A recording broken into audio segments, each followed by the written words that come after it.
Season 1, Charging Up the Scene. Loneshot, Episode 1. Copyrighted December 2018. Never missed a shot. I see the bullets before I load them, glistening with platinum. Each weapon is like a diamond in my hand. I have fired anything and everything under the sun.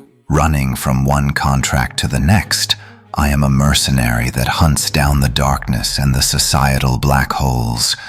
This was never my heart, for life used to evolve around a lovely wife, 2 precious daughters, an amazing son, a loyal German shepherd, and a cool cat.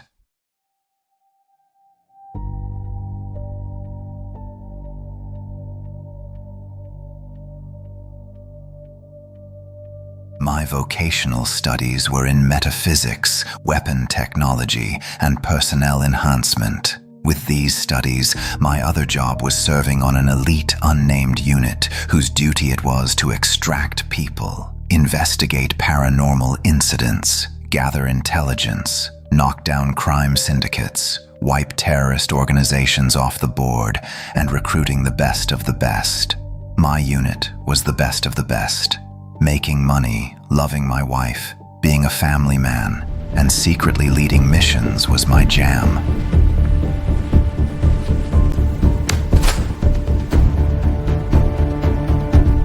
Team, stack up now. Watch this, the flank. Copy that. All clear. Breaching. Move in. Caliber, cover the exit. Nile, analyze. That's exciting.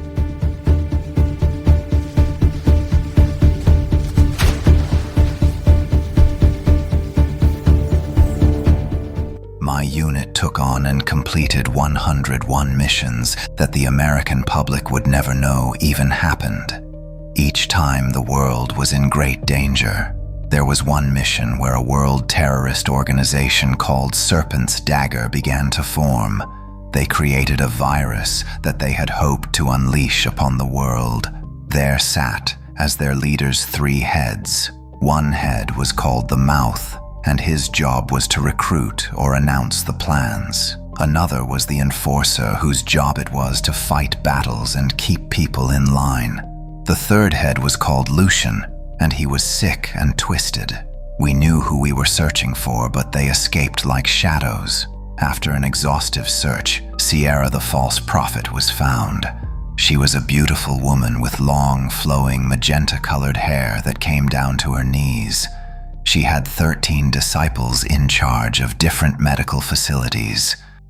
In the shadows of this ancient order, the Serpent's Dagger awaits. Its blade carries the weight of forgotten legacies and unspoken truths. The Serpent's sight is flourishing. The pact is sealed in eternal darkness. Within this shadowed enclave, the serpents to unearth the hidden realms. We had to destroy all her disciples to get to her. As I found her, she laughed and did not put up much of a fight. She was assassinated by my second. Whilst each day passed since, my team members reported feeling like they were being watched. No one thought anything of it because of our vocational work. The jobs went on just like normal. Then, one day, I came home. As I approached my home, it was eerily silent, and my surroundings felt uneasy, yet surreal. The smell of smoke engulfed thine nose. The air felt stale with death while I slowly approached the front door to my house. Opening the door, the touch of the cold knob chilled the skin rested inside my right palm. The door creaked while I opened it, and inside was absolutely quiet. Anyone who has a wife, children, and pets knows that this is unusual. The smoke smell led me to the kitchen. As I walked through the foyer straight through the living room, I focused on nothing but my destination, unto which I saw tracks of blood on the floor. Walking inside the kitchen was a horrible sight. I saw my family sitting at a round table in the kitchen looking as if they were empty vessels. Their heads rested upon the table next to teacups like a peaceful resting dandelion in the field. The blackened ceramic stove had smoke coming from it, so I opened it only to see my cat and dog cut into tiny pieces on an oven-safe platter tray. My heart bubbled over with such rage, and then a man with a soft voice appeared behind me.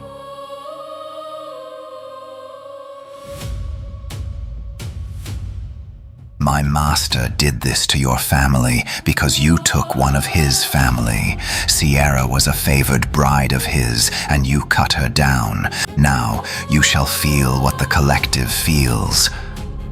I turned around to punch him, but he disappeared. Then, some darkened shadows that looked like darkness upon darkness wrapped inside obsidian blackened shells of transparent nightly darkness grabbed me and put me at the end of set of chains. The shadows dragged me over the tile floor, kicking, scratching, and beating me. Bruises appeared on top of bruises, and this is when it happened. A light came from outside and terrified the shadows. Off my feet, I was lifted softly into the air. Then, the figure of brightened light told me that he needed me to complete a mission. I asked what was going on.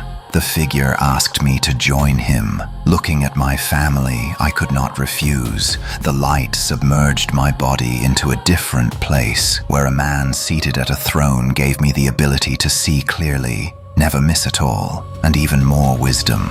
Another man appeared beside me as I woke up. The man said that he was an agent designed to guide me on my missions.